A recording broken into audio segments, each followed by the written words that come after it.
guys, welcome back to the WODdoc Project 365, episode 634.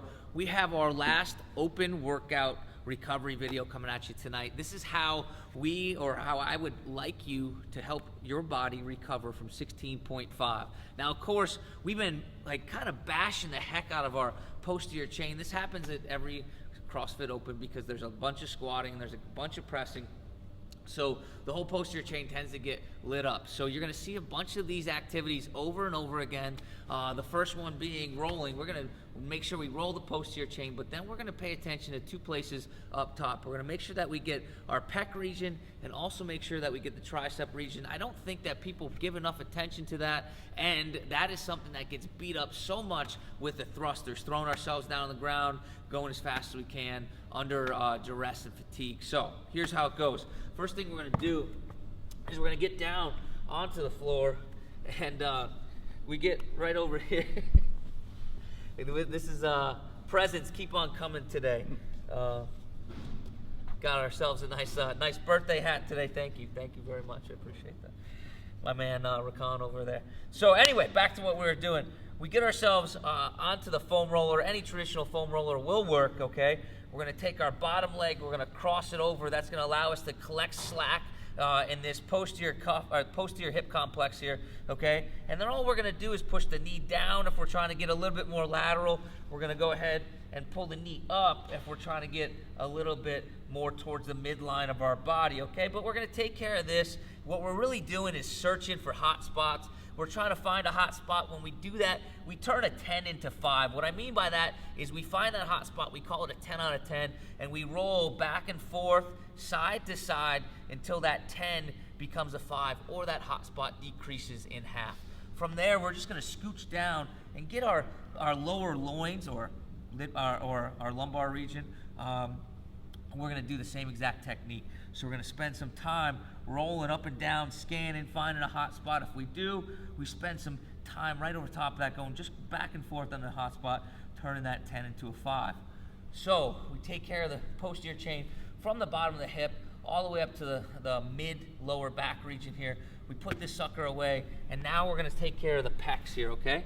So we take a traditional kettlebell, something around 35 pounds works pretty well. You can get the 25-pound one as well. But we're going to take our pec region, the handle, we're going to hold with the opposite hand over here, okay? So it doesn't matter if you put your arm underneath it or if you just hold it with your thumb like such. But what you're going to do is you're going to start with the ball, the pinnacle of the ball is going to start towards that anterior deltoid region.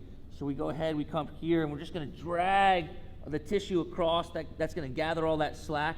And then from here, we use our weight on top of that kettlebell, and we're just going to perform this kind of snow fairy, snow angel type movement where our arm comes in and out. If I want to add more pressure, I'm just going to push up on my toes, okay? That's going to bring my body weight up and off the ground, and I can add more pressure into that bell, okay? From right there, I'm going to go ahead, bring the foam roller back, okay?